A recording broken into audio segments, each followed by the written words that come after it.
Hello and welcome to a brand new episode of Look Forward. I'm your host Jay. I'm here with my co-host Brad. He's going to be my president. He's going to be my president, not.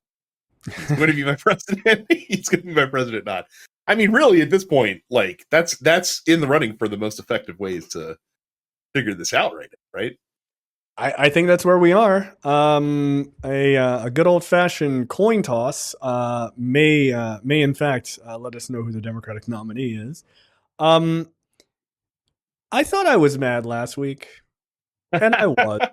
Um, and I took a moment to think about it, and I was like, you know what, Jay, you're definitely angrier this week. Like I am, dude. And I am the ultimate fence sitter because I'm sitting here like, you know what, both sides they got good points. I can see the merits of both arguments.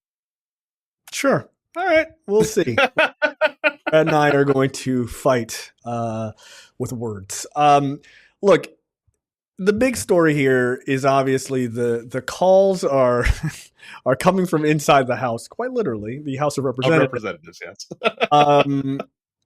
Where we do have Dems actually inside the House calling for Biden to step down as the Democratic nominee. Adam Schiff, I believe, came out, even though he's in the middle of a. So Adam Smith was the one who came out and was much more vociferous. Adam Schiff's response was a little bit more. Adam Schiff wants a cognitive test for both candidates, which he advocated for. I'm not a fan of that. It's not because I think that Biden will fail and somehow I need to cover that. No, I think you think that's being even-handed. It is not being even-handed. And the other guy's definitely not going to do it anyway. So why even bother floating that?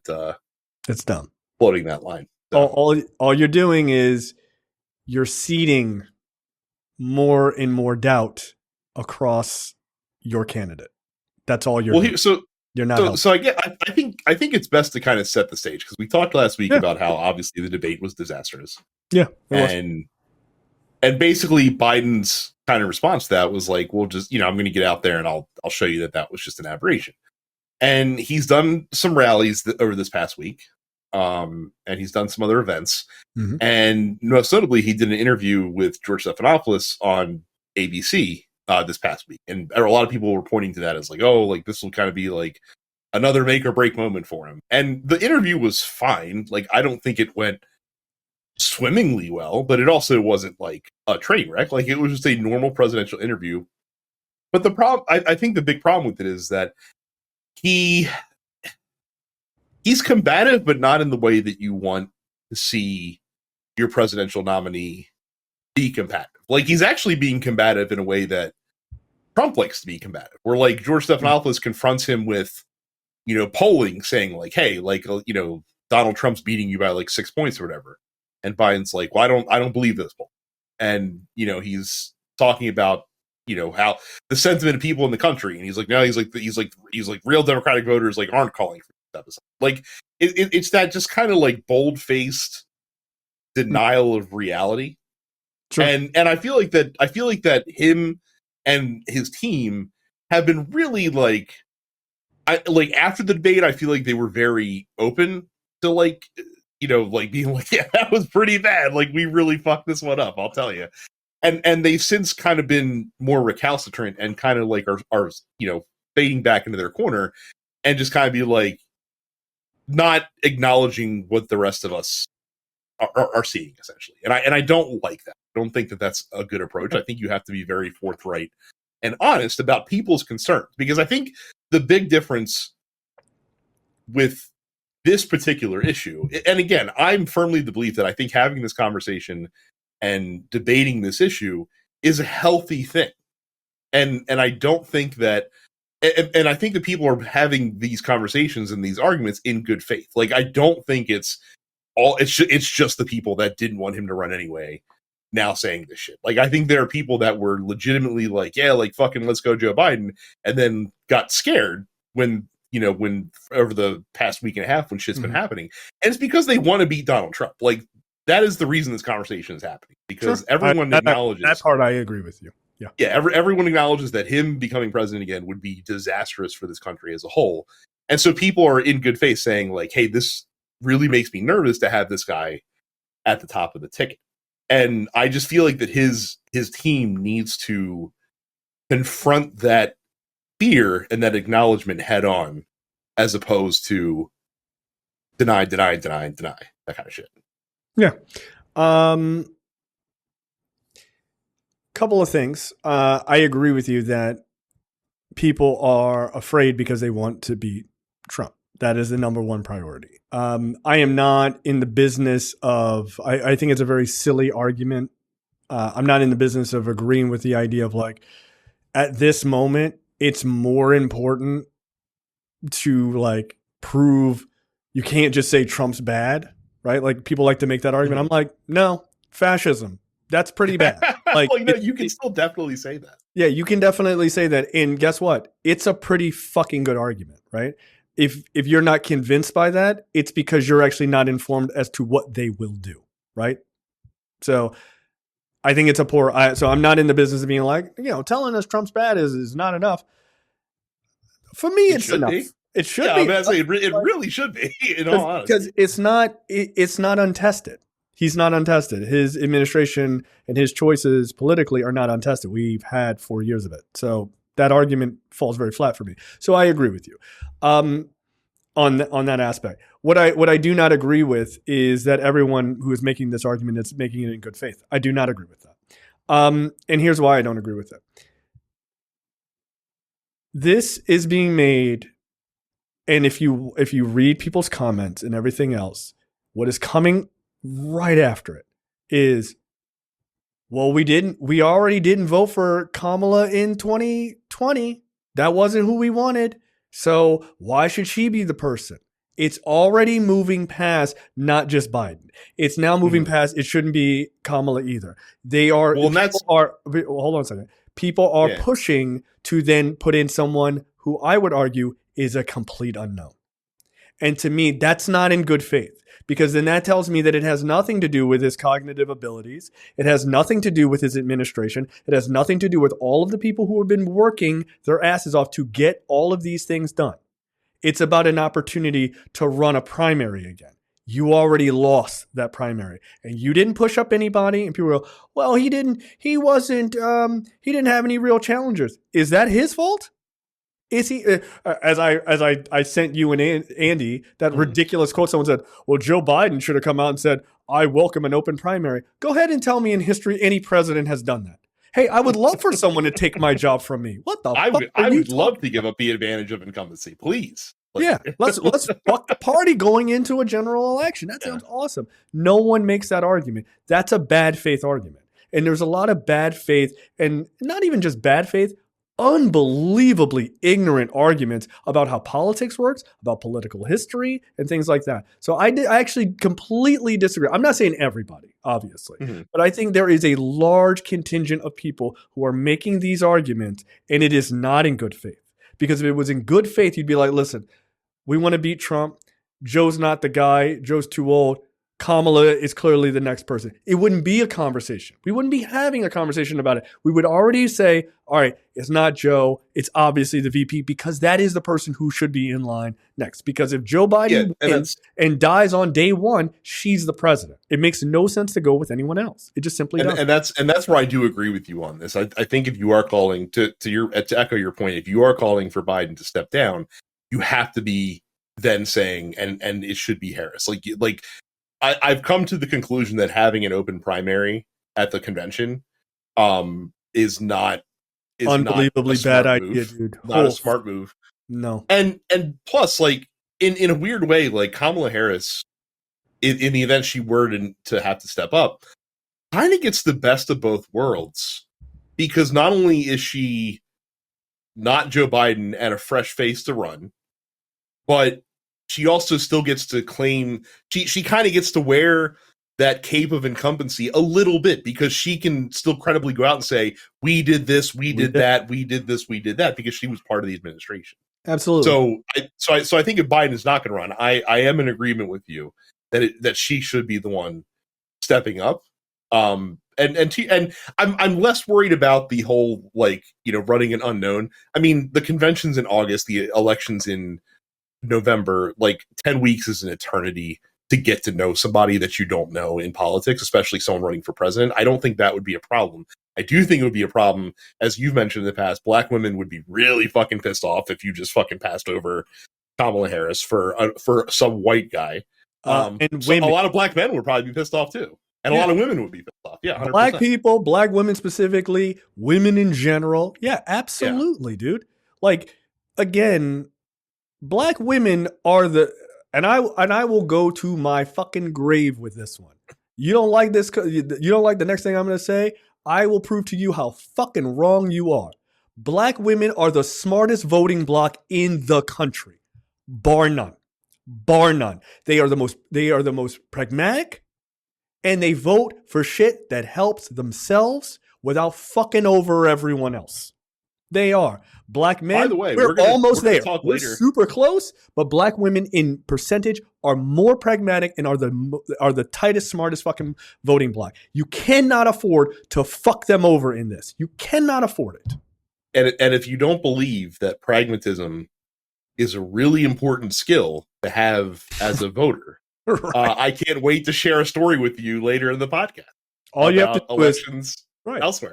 Take a plane and head on over to Europe, everybody, because you absolutely have to be pragmatic. Yeah, we're going to talk about the British and French elections. It's incredibly important. I mean, granted, it's over there, but it's still important because it does give you an eye as to what is potential to happen here, right? Just historically, especially British politics tend to run very similar to American politics. It's just it is what it is, right? So we have more elected lawmakers coming out saying, "Hey, Biden should step aside." Biden's weird, like, even though last week was kind of lame, like, he's so far been much feistier across the weekend and going into this week. He made a surprise call in to Morning Joe to kind of tout his record.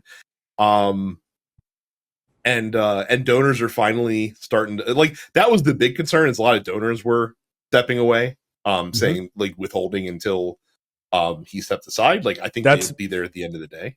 Dude, anyway. Fuck those people. Fuck those people. I'm very specific, very serious. Fuck those people. This, if you ever want to see yet another example of why money in politics is really gross and corrupting, this is it.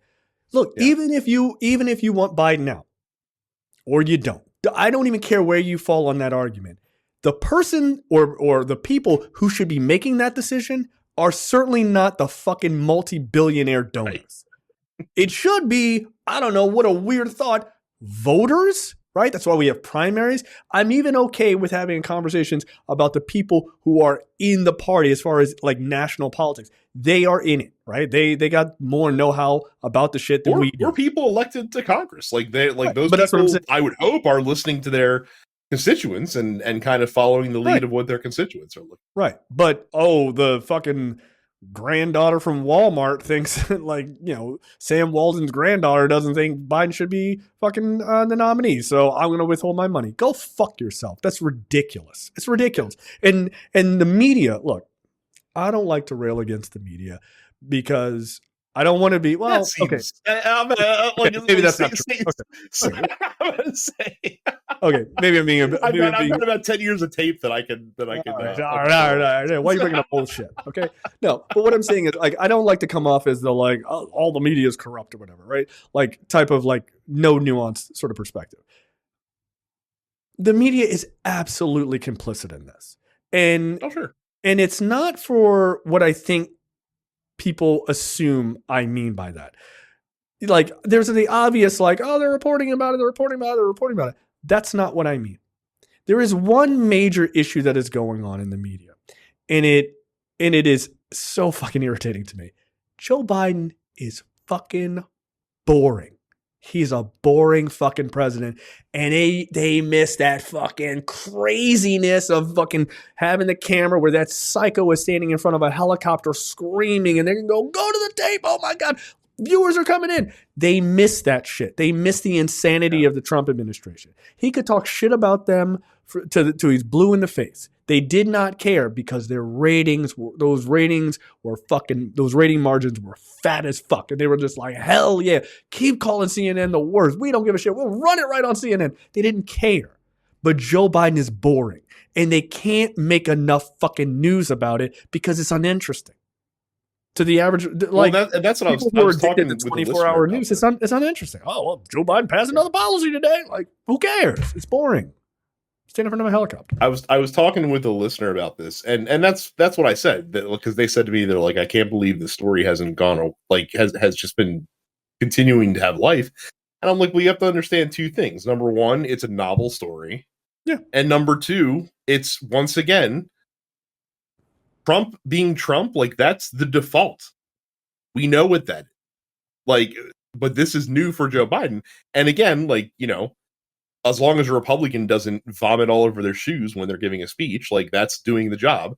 Whereas a Democrat has to be like the epitome of competence. Yep. That'd be perfect. All the time. So. Yeah.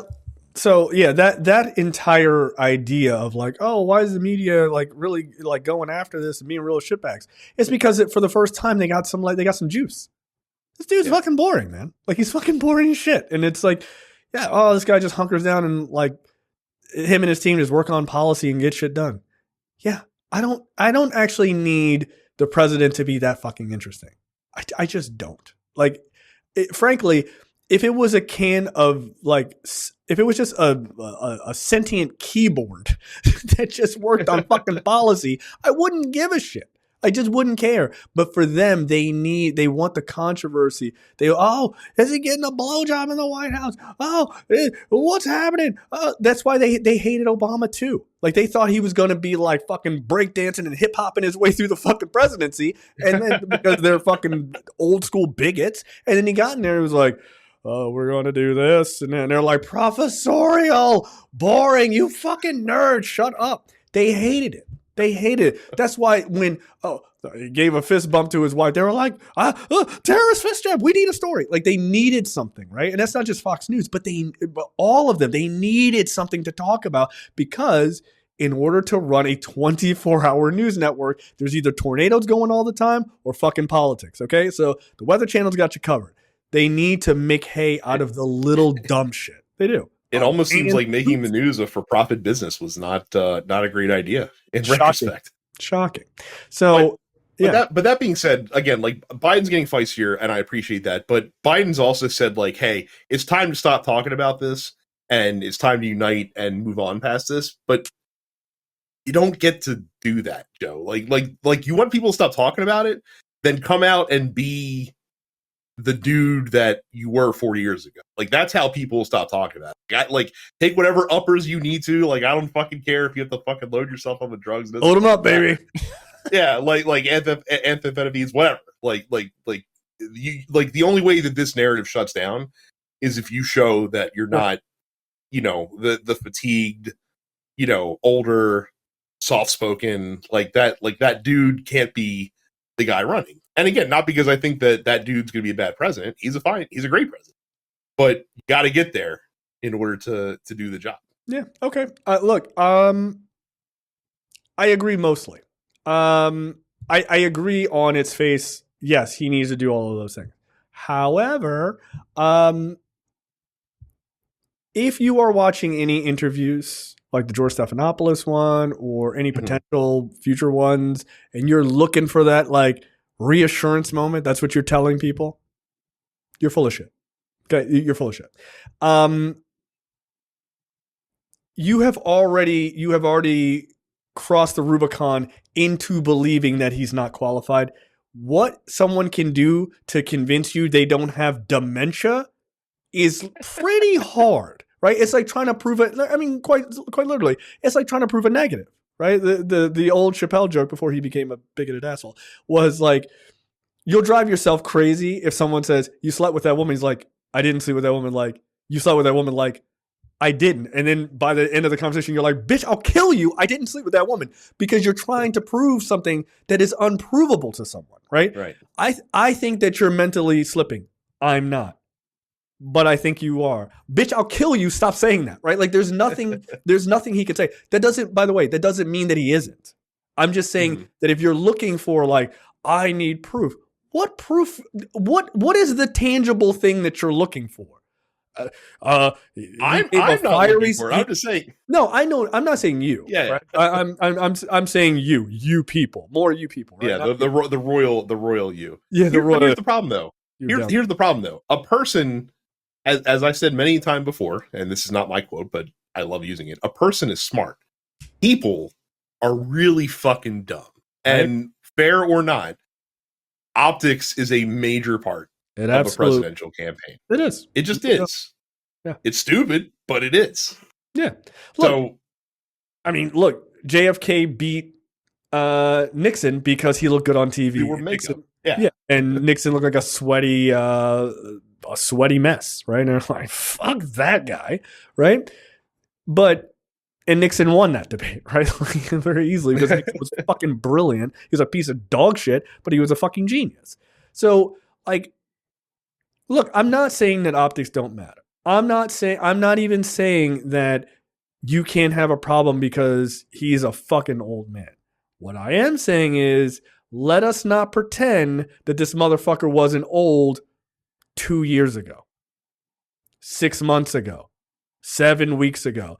You the same motherfuckers who are like, oh shit, we gotta get rid of Biden. Were the same motherfuckers high-fiving each other like, oh, the State of the Union, son. Here comes Joe Biden. It's the same people. It's the same people. They're the same people, yo. Look, again, going back to my original point where I said that I don't think a lot of these people are making, not the majority, but I think a lot, are not making these arguments that are making them in bad faith. And part of that is this idea of like, prove to me that you're not a mush-brained idiot, right? And then I'm reading and they're like, Joe Biden is strong-arming the rest of the Democratic Party. I'm like, he's a mush-brained idiot and strong-arming? It's amazing what he can do. Like, you're literally making the arguments the right does, right? Like, he's a mush-brained idiot, but also a super genius, evil, tough guy. Like, okay, guys. So, like, going back to all of that, I do think it is fair to be concerned. I do think that is totally fair. But what I don't like is this idea of like us standing on high as if we didn't vote for this motherfucker. And people are like, well, there was a primary, but blah, blah, blah. You had 2 fucking years that you could have been like, look, we need a candidate. We got to get this motherfucker out of here. Let's fucking go. We didn't do shit as a voting constituent. Well, we didn't shit. It's not entirely true. The problem is that a lot of the people who did shit were too scared to run in that's bullshit. Cornell West. Right. Cornell West. Relax. No, but look, if you're telling me, oh, it could be XYZ person who would have been better. If they don't have if they are too much of a coward to go up against Joe Biden now, then you're not strong enough to defend the democracy that you say you want to. So I'm sorry, I'm not buying that fucking argument. Oh, but what if the party apparatus went after them? Motherfucker, you're taking on fascism. You can't take on a couple of fucking mealy-mouthed Democrats? Who's the tough guy? Who's supposed to be tough? If you're going to be tough, then be tough. Take the slings and arrows. But if you're not going to take the slings and arrows and you're going to let this guy walk into the primary and you're just like, I don't agree with it. Don't do it now.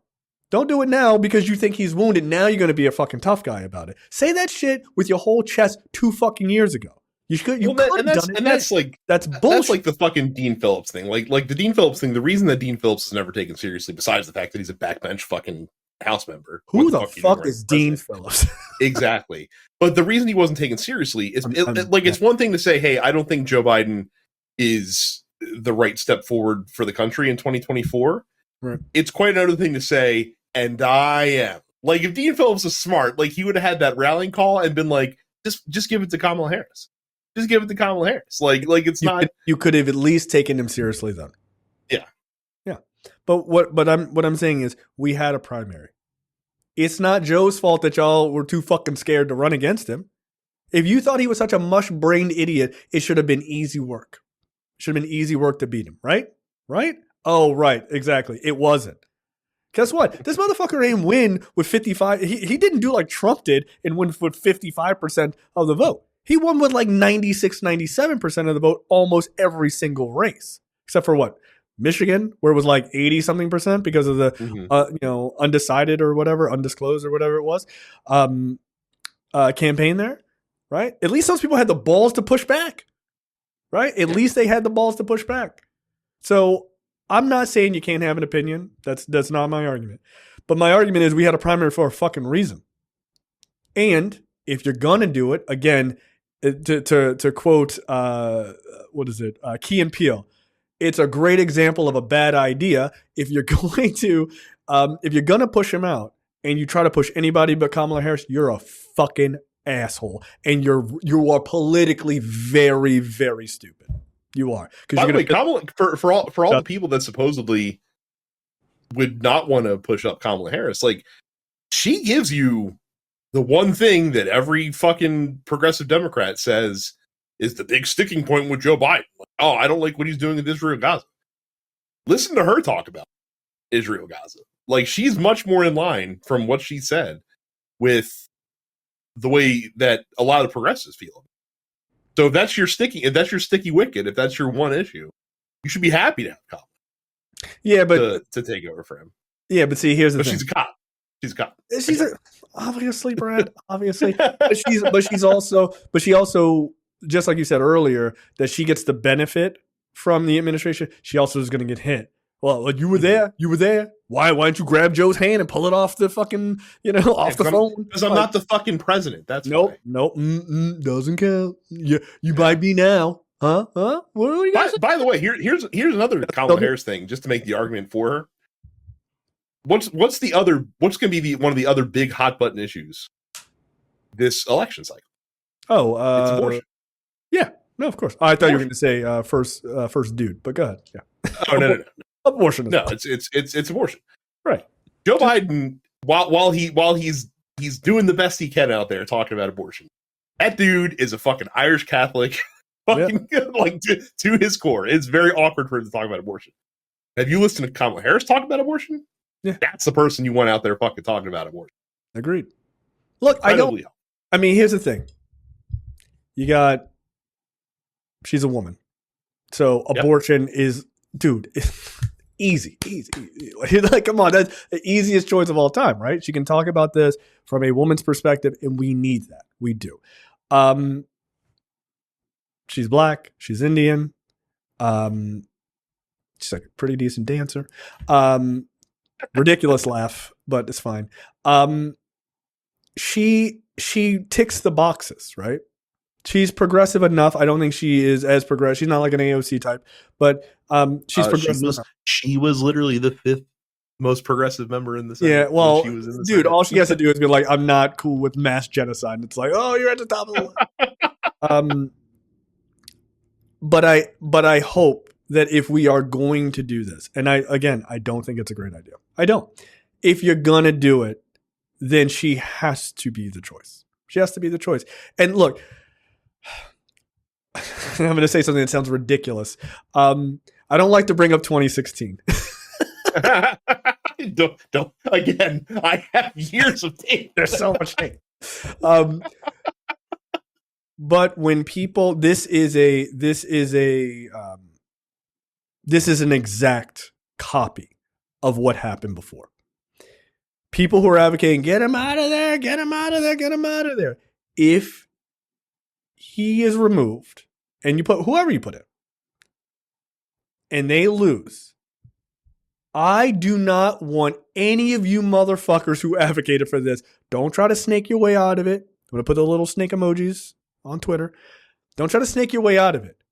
Own your choice. Because if the Democrats lose and it happens under the idea of like Joe Biden's gone and it's Kamala or it's any other fucking person, own your choice. Because this idea of like Joe's, I understand this, the conversation of like, it's a good conversation to have. It is, but it also seeds the ground of discontent inside your own party. It does. There is a reason that Fox News put out. It can. I think it already has. Because look, Fox News put out 40 stories in 3 days about Biden dropping out or how he should. The video that somebody secretly recorded of Trump on the golf cart, you see that? Where he's like, yeah, they're going to get Biden out and like we're going to get to run against Kamala Harris. And he's like excited about it. Why do you think that is? You think these motherfuckers don't realize that the guy who they keep calling a mush brain idiot and all this other shit, they're still afraid he could beat them. If he can beat them once, there is a high chance he could beat them a second time. I think that's a bit hubris on their part, though. I think they're thinking that because they're just thinking back to 2016. But again, what they're not realizing that is Hillary Clinton was a uniquely unfortunate candidate for that election. Yes and no. And Kamala Harris did not have the political baggage that Hillary Clinton came in 2016. That is true. However, I don't trust white men at all, present company included. I don't trust I don't trust white. I mean, you don't. You know, this guy knows. I don't trust them not to become. And by the way, and I'm not talking about. I didn't say white conservative men. I said white men. Okay, all across the political spectrum. I don't trust. Actually, just put men in it altogether, but very specifically white men.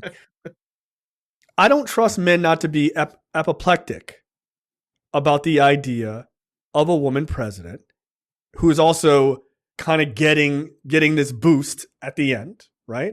Mm-hmm.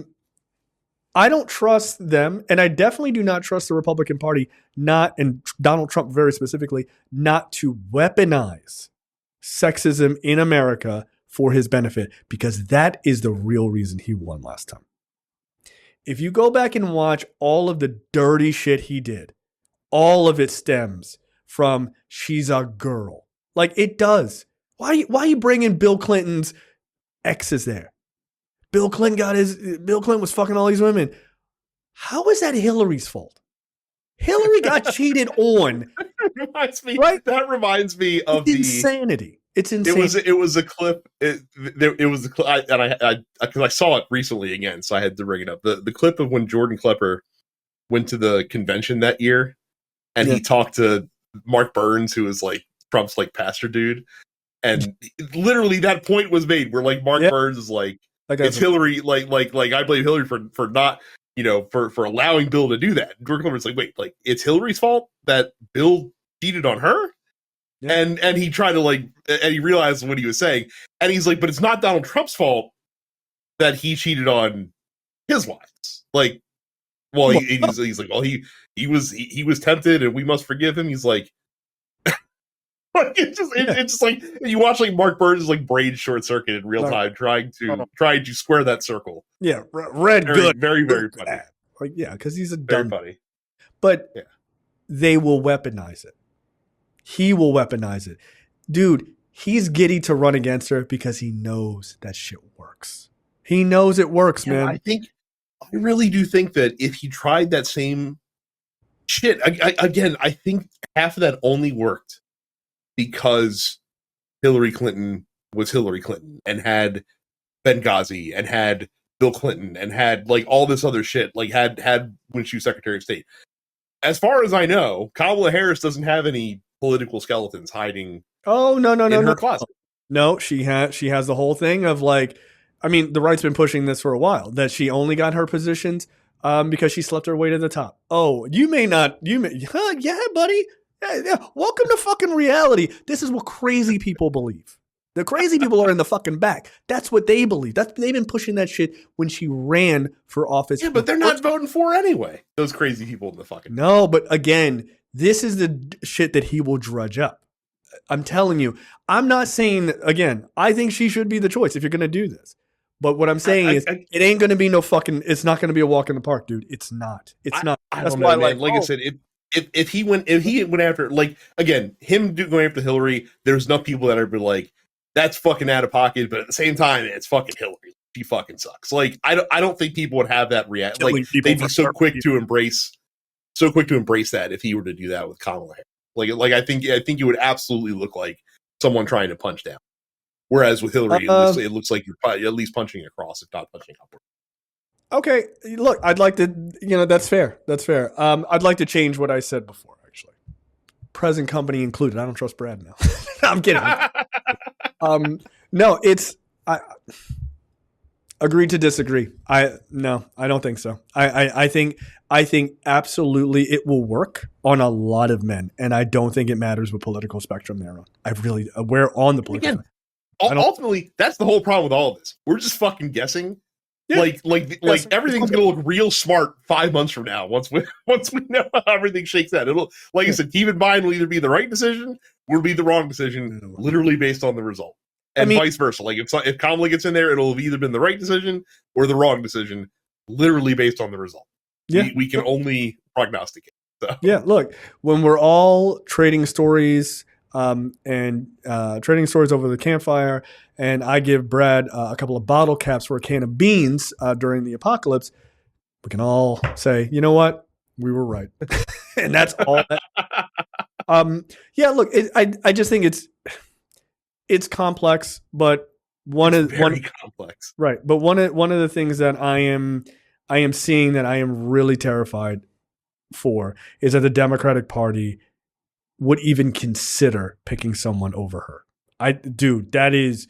Yeah, I'm with you that would be a terrible move if you were to do that. So like, I don't give a fuck. I don't give a fuck what you see on the internet. Well, I don't like. Shut the fuck up. You better pick that woman, because you will now look, you don't pick her, people are gonna get pissed, and you probably keep 90% of them.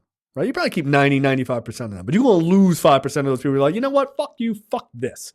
By the way, I also do believe that if for some reason, like let's say Biden's like, you know what? It is time to step down. I don't need to run again. But he doesn't.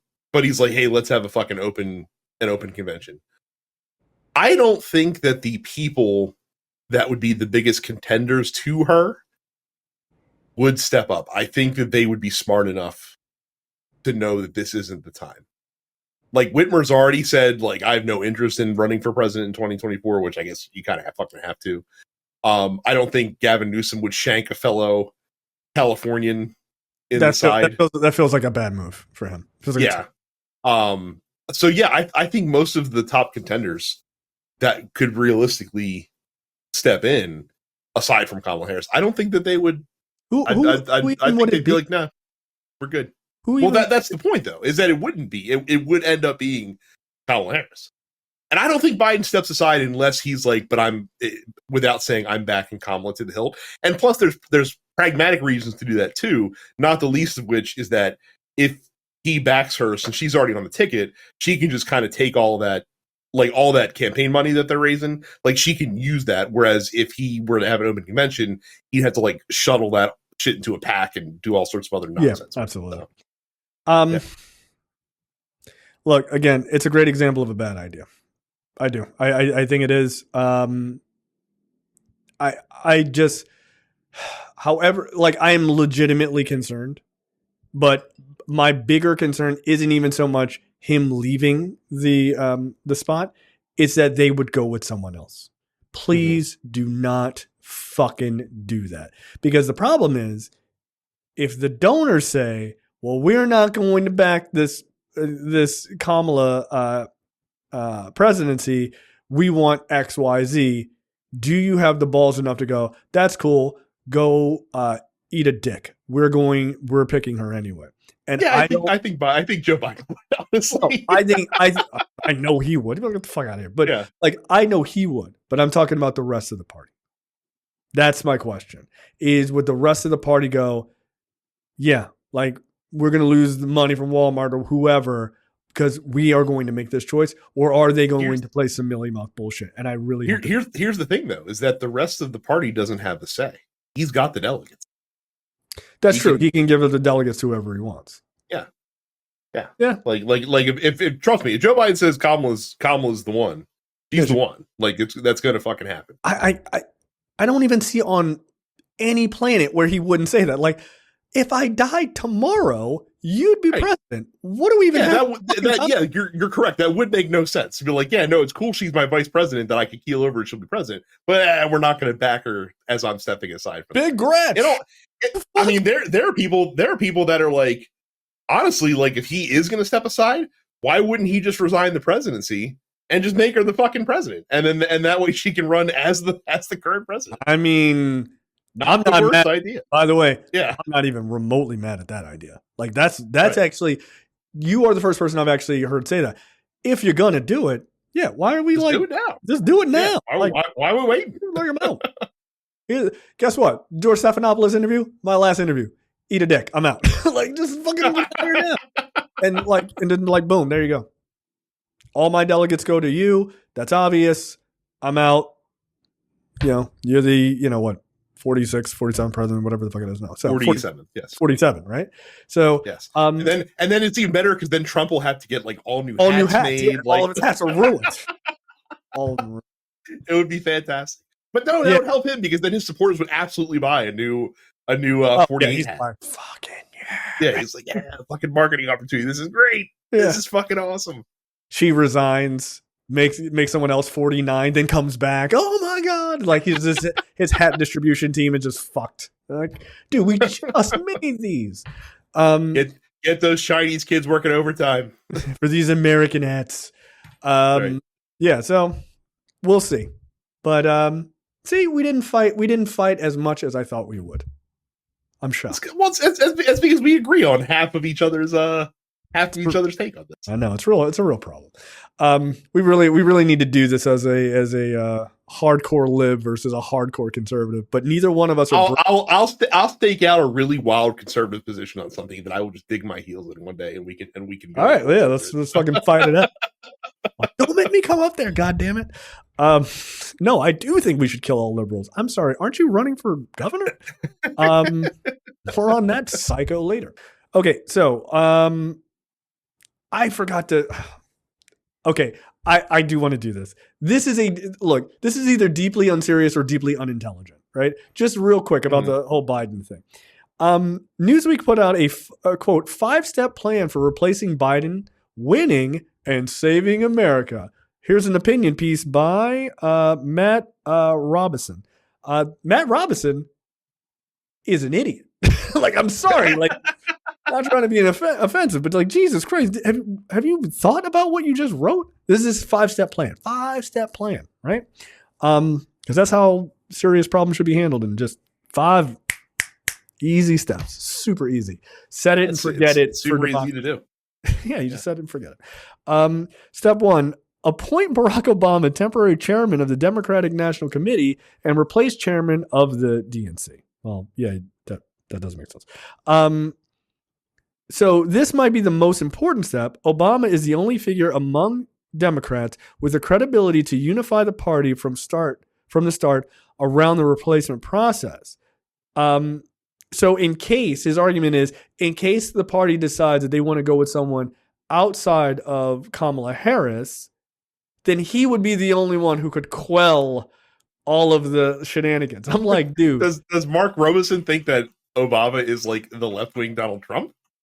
Like, dude, they would go crazy. Are you serious? And like, he would be able to, what is it? Quote, no one but Obama could quell that blowback or indeed the hurt feelings of any faction that doesn't get their preferred candidate. I'm sorry. Have you been around politics? Did you see what happened in 2016? Motherfuckers are still hurt today that Bernie didn't get in. Today. I saw people saying 2016, they rigged it so that Bernie couldn't win. I saw that today on Reddit. Motherfucker. Not yesterday, not 6 months ago. Today.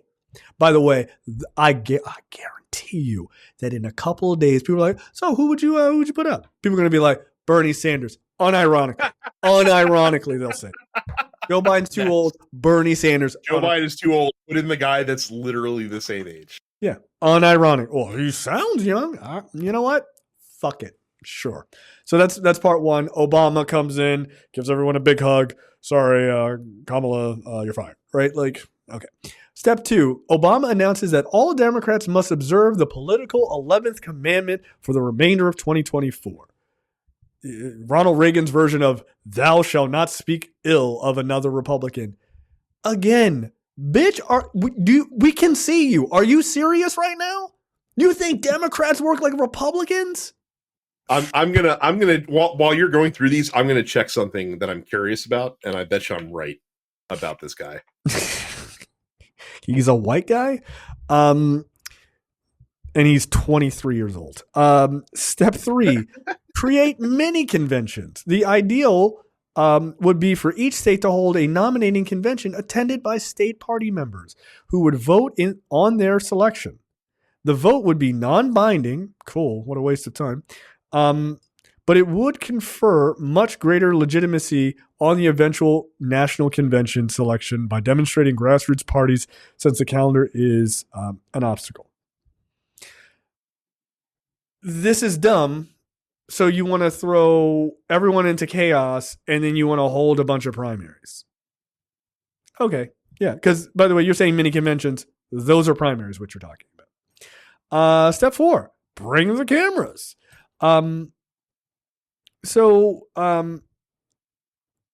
They're saying bring in some of the great Hollywood producers, have them produce the run up to the convention, 5 or 10 candidates vying for the nomination, sort of a Running Man style situation, right? That's step 4. That's what's going to help. Putting all this shit on TV to make it like a fucking boxing match. Cool. Great. I'm sorry. Royal Rumble. Step 5, use all the dollars. Biden would convert his campaign committee to a political action committee and run independent expenditure ads. It's not a problem, as some have suggested, that this entity could not coordinate with the campaign or the new nominee.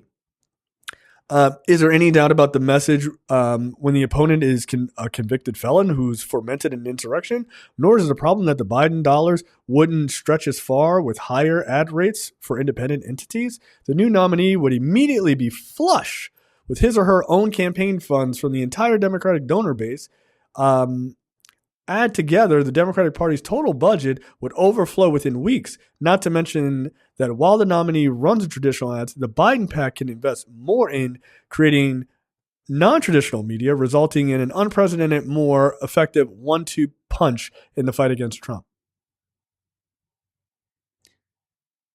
Okay, there is a lot of wishful thinking here. Jay, if there was ever an event in the history of politics that invited punditry navel gazing more than this, I've never ever seen it before. That's all this is. That's all this is. Like, dude, let me rush to my keyboard to prove to everybody that I'm the smartest person on the internet. I'm gonna tell you exactly how you fucking fix this. This is a terrible. Believe me, I'm a political expert. When I was Googling, I wanted to see if this guy was a Republican, and B, I found out that he worked for 3 previous congressional staffers, but I couldn't find out, or for 3 previous Congress people, but I couldn't find out who. So I don't know where this guy, where his bona fides were made. But yeah, anyone telling you that this is an easy problem to solve, don't believe them. It's a very difficult problem to solve, as Jay and I just detailed in a fucking 35-minute long A block. And we mostly agree on this. Just the idea of like Obama comes in and quells the hard feelings. People now he's not fucking Black Jesus. Like, get out of here. Right. But like people on the far left, in retrospect, hate Obama, dude. Like he's the only one. Like he's the only one to unite the party. I don't think you're paying attention to jack shit, bro. Like I really don't think so. Okay, sure. Why don't you go and put your 5-point plan right up against Project 2025? See which one is the dumbest one. Yeah, that was just amazing when I read that. I was like, "Ooh, this is." I was like, when I saw the title, and look, he's far from the only one. Like there are pundits as far as the eye can see, laying out their detailed takes on how exactly this problem needs to be solved. Not here's an idea to solve this problem. Here's what we need to do to fix this lickety split. It'll be so easy. Just you watch and see. Yeah. Like, all right, bro. Okay. Oh, wait. I think I may have found it. Oh, good. I think he worked for a Republican. I think There that's you go. him. That makes sense. Yep. Yeah, Nailed it. I think him. I'll verify. Yeah, that's if so, that's the fact that he pulled the Reagan thing doesn't surprise me even a little bit. So yeah, 100%. All right. Next up, let's take a plane over to Europe. So look, that was if you are one of those people who believe that what happens in elections in Europe can be a bellwether for what's going to happen in the U.S., as many claim that the Brexit vote was in 2016. By the way, I am one of those people. By the way, yeah. I do think that you should be pretty fucking excited about recent events over the last week or so in the UK and France, two of Europe's biggest democracies. Yep. So let's start with the UK, where Rishi Sunak, in his infinite wisdom, despite not being required to hold elections for, I think, at least another year, thought it would be a really good idea to call elections on July 4th over there, new parliamentary elections. And the narrative immediately was the Tories, who had been in control of the UK Parliament for 14 years. They're all the way back. They're the Conservatives. Yeah, they're the Conservative Party. They came in the same wave as the Tea Party movement happened in America, like literally the same election year. Again, to lend even more credence to the correlation between UK and American politics. Right. So they've been in charge for the last 14 years. Yeah, and they've done just a fantastic job with the UK government. They've had 5 different prime ministers in that 14-year span. The first guy, David Cameron, thought that, hey, the best way to fix all the ills in the United Kingdom, austerity. Let's cut all this money from social programs. Hell yeah. It'll shock you to learn that's been incredibly unpopular across the entire country. David Cameron left because he thought it would be a good idea to quell a lot of insurgency in the UK body politic of wanting to leave the EU. He says, this is ridiculous. Nobody actually wants to do this. I'll tell you what, let's put it up for a referendum and put this to bed once and for all. And you'll see when people in the UK don't vote to do this, then we can finally move on past it. And of course, the UK citizens voted to leave the European Union in 2016. And David Cameron was so embarrassed that he literally resigned as prime minister because he called a needless vote and completely fucked the country with that one vote. So and fuck the EU pretty soundly too. Yeah. So Theresa May took over for him. She continued the slashing and burning of social programs. Aside from that, Theresa May didn't really, she was just kind of there. Like she's probably the best prime minister they had in this 14-year stretch. 100%. I would say, which isn't saying much, but true. And then to shepherd them through the COVID pandemic, they got basically their version of Donald Trump in Boris Johnson as prime minister for a little while. Bad hair and everything. Yep. Who was forced to resign in scandal when it was learned that, in violation of the guidelines that his government set out for COVID, he was having parties and shit like that, like crazy, at the residence. And people told him to leave. Then for a hot second, we had Liz Truss, who lasted, I think, something like 4 Scaramucci's. Famously, Liz Truss was so incompetent as prime minister, she lasted less time as PM than a literal head of lettuce that people set out to see who will last longer, Liz Truss or this head of lettuce. It was the head of lettuce that did not go bad before Liz Truss was out. And then since then, we've had Rishi Sunak, who has been an incredibly inept prime minister leading the charge. And again, the image that will go down for all time with him is on the day that he called this election. He stepped outside of the number 10 brownstone that the prime minister lives in a fucking torrential downpour without an umbrella, as he sadly like calls that, hey, these elections are happening on July 4th. Well, UK pundits predicted that the Labour Party, which is the Liberal Party in the UK, would take back seats. And boy, howdy, did they. You need 326 seats for a majority of parliament. Labour won 412 seats in this election. Crushed it. The Conservatives, Tories, won the second most with 121 seats compared to Labour's 412. The Liberal Democratic Party, which is the more further left party of Labour, won 72 seats. They had the third most representation in Parliament. A couple highlights: Liz Truss lost her seat that she had, which was in a safe. It's a safe Conservative seat. Margaret Thatcher's former seat is now in the hands of Labour as well, which is quite embarrassing. Can I read a quote? This was from, I think it was from The Guardian. I sent this to you guys this past weekend.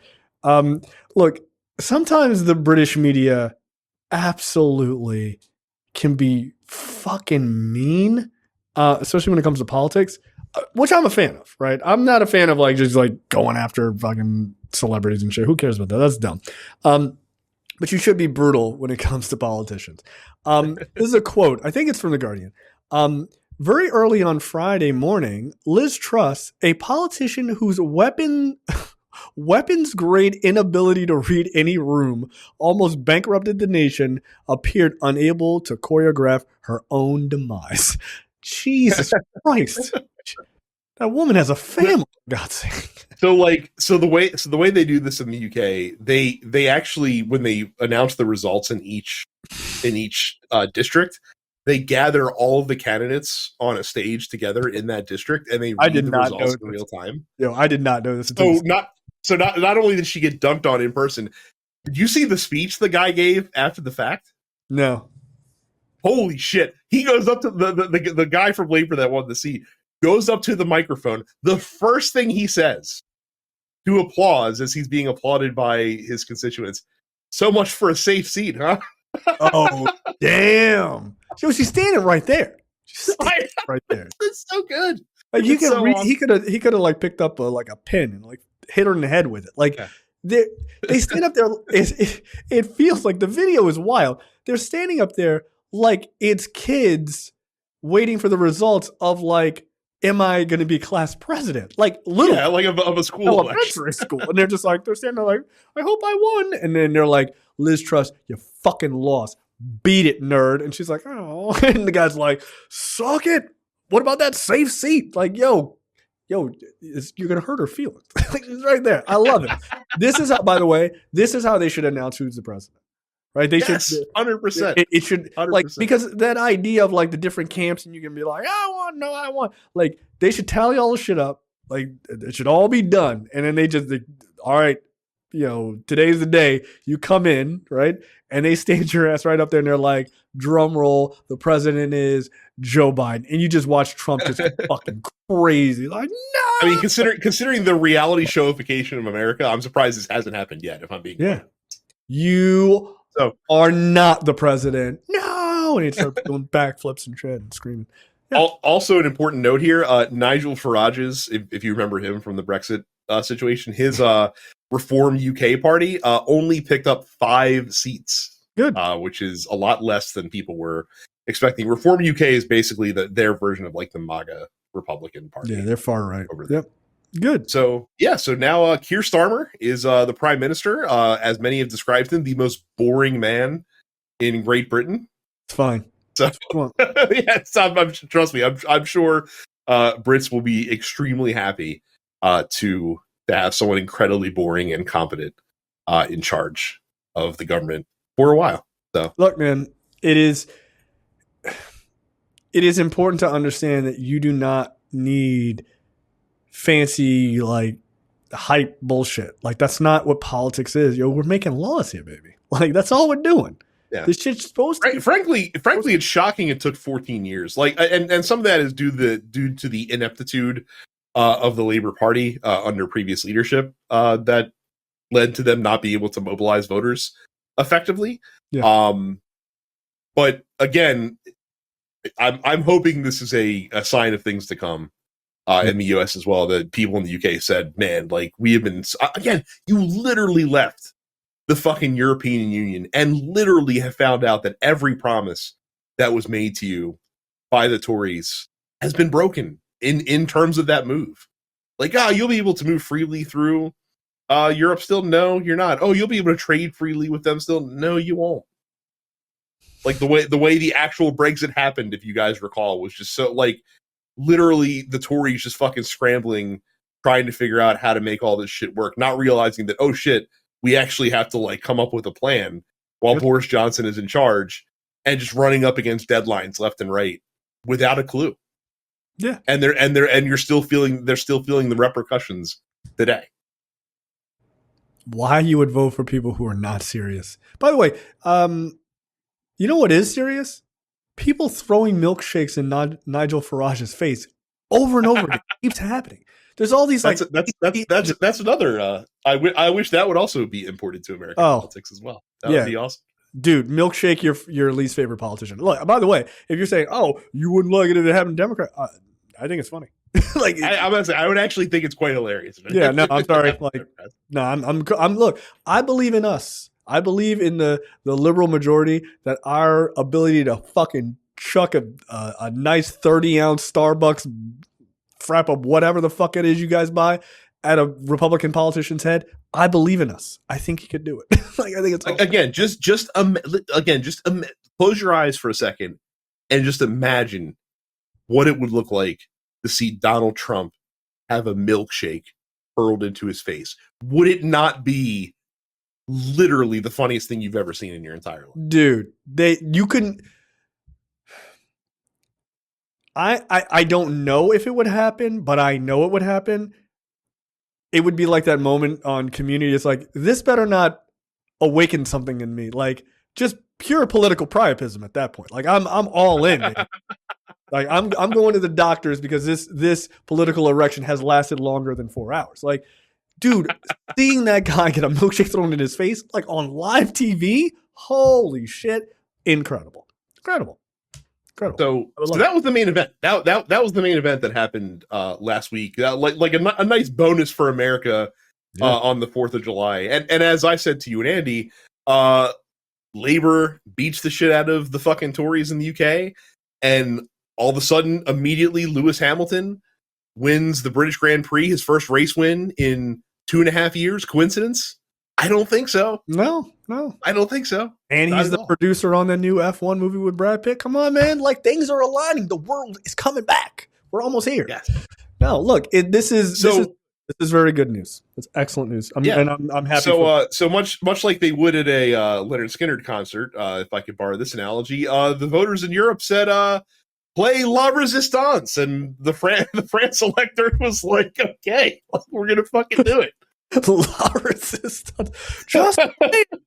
Like, we have other things to say. Just play the fucking song. Yeah, no, France. The French national anthem slaps. Just saying that it is a top 3 national anthem across the world. And if you don't like it, they'll cut your head off. It's true. It's facts. Look, French coming out big, man. This story is like, so here's the thing. The French left in their sort of center left, the Macron's party. They did what you're supposed to do, which is they work together. So apparently, in districts where they would have ended up splitting the vote, right, between the leftmost party and the center left party, they were like, all right, they made an agreement between parties, like, oh shit, like, let's say I'm the left party, Brad center left. It's like, shit. Let me lay the groundwork here. So France works as kind of similar to how a lot of states run their primaries. Like, that's how their normal elections work, where you have to get a 50+1 majority of the vote to win, and if you don't get it, then they have a runoff between the top two candidates. Right, is how that usually works. It's like a And jungle primary, I guess. it's like a jungle primary. So basically, the far right party in France, the National Rally, as it's called, which is Marine Le Pen's extreme right wing party, was projected to possibly gain a majority in Parliament because they have been picking up a lot of seats, and the right wing wave definitely came to France and has been kind of boiling up. And to Jay's point, there was a lot of situations where, but to your point, like you said, they looked at the breakdown of votes and they're like, look, like neither of us are going to get a majority in this case. You like you guys are probably leading the seat, so we'll bow out. We'll step aside and tell our voters to go vote to vote for you. And they did this in a lot of areas, basically. No, this is pragmatism to the benefit of the greater good. That idea of like, we're just going to burn it all down and fight each other to the end. Bro, like, it's either one of us or it's one of those other two fucking psychos on the other side, right? To Brad's point, Le Pen is Russian owned, man. Like, she came out right before the election and said, listen, if we take over, I'm immediately putting up a vote to unauthorize any support for Ukraine. Gee, I wonder why, right? Yeah. So understand who Le Pen is, and she's a part of the far right party. So for the center left and the left wing party to say, listen, we're not going to split these races and allow these to go to runoffs and all this other shit. Like, fuck that. Let's all work together to get us over the hump so that we can take the majority. And by the way, the reason it's not just that the left was smart to do this, right? Both factions of the left. The right didn't do this, right? Mm-hmm. Because, of course, the right are full of miserable fucking people. So they're not going to work together unless, like, once they're in Parliament or whatever you call it there. But they were not willing to do this type of thing. So they ended up splitting a lot of the stuff, which allowed more liberal-minded folks to get in. Well, and not only that, so the New Popular Front, which is the left-wing party, actually has a plurality of seats in the parliament. And the second most was Macron's Ensemble Alliance. So by working together, they not only made sure that the far right did not have the most seats, they also made sure that they didn't have the second most seats. Like Marine Le Pen's party has 143 seats, which is a lot. But it's nowhere near enough that they can partner with somebody else to form a governing coalition. Because right now they have what's called a hung parliament. Since no party has a majority of the seats in parliament, a coalition government has to be formed in order to basically have a parliament that can function correctly. So that coalition is going to be the New Popular Front and the Ensemble Alliance. Like, there's no other way that that's going to shake out. The only thing that has to get figured out now is who is going to be the president, because the guy from the far left is like, hey, look, like, our party's got the most votes. Macron was the one who called this election. Like, probably wasn't a smart idea. He's got to realize that this is the people of France telling him that they don't want him in charge anymore. So you should probably give it to me, and then let's form this fucking coalition. Let's get to work. He's probably right. That's probably what needs to happen. What will he do that? Nah, we'll see. We'll see. But I do think it's this is how you play. This is good politics. Like, and it's good governance, by the way, because it gives more of a chance for more far left people to get into power. And then people get to see what they can do, right? It's this idea of like, oh, I super support the far left or whatever, but you've never seen them given the opportunity to get the gavel to actually do things. Now that you get to see it, that may spur more people to go, I like what those guys do. Maybe I was a center left person, but you know what? Maybe I'm a little bit more further left than I realize, right? Because it's no longer theoretical; it's actually in practice, and that's an important aspect to have. By the way, if you are, and again, like, why this shit doesn't happen. If you want to have yourself a good time, go on TikTok. There's a ton of videos of watching split screen reaction videos of both parties when the results are announced, because like all of the fucking far right assholes were ready to pop the fucking champagne and celebrate, and when the results are announced, like they all look like they just got punched in the fucking stomach. It's fantastic. Good. It's amazing. Oh, man. Yeah, and then they should have brought them on stage to yell at them like they do in Britain. Awesome. Stand up here, you dumb idiots. Like, oh man, this sucks. No, love it. France, not a full like drubbing, but like a coalition of drubbing. And I mean, they held the far right from gaining power. Like that was the biggest thing. Like, does the far right still have a foothold in there? And did they certainly gain more seats than they had previously? Yes. Job's not done. But the fact that they will have no say in your government, in policy that gets passed, is a good thing for the French people. Yeah. Look, and by the way, don't do some bullshit. All right, you got power now. Do things to help people that they can remember and they can point to gain that momentum to keep going. Conservatives had it for 14 years. There's no reason you can't do the same. There's no reason. So, time to go to work. Okay, that's the end of the free portion for this week's episode of Look Forward. Make sure you go to lookforwardshow.com/premium. Sign up for premium content. It's only $5 a month or $50 for the full year.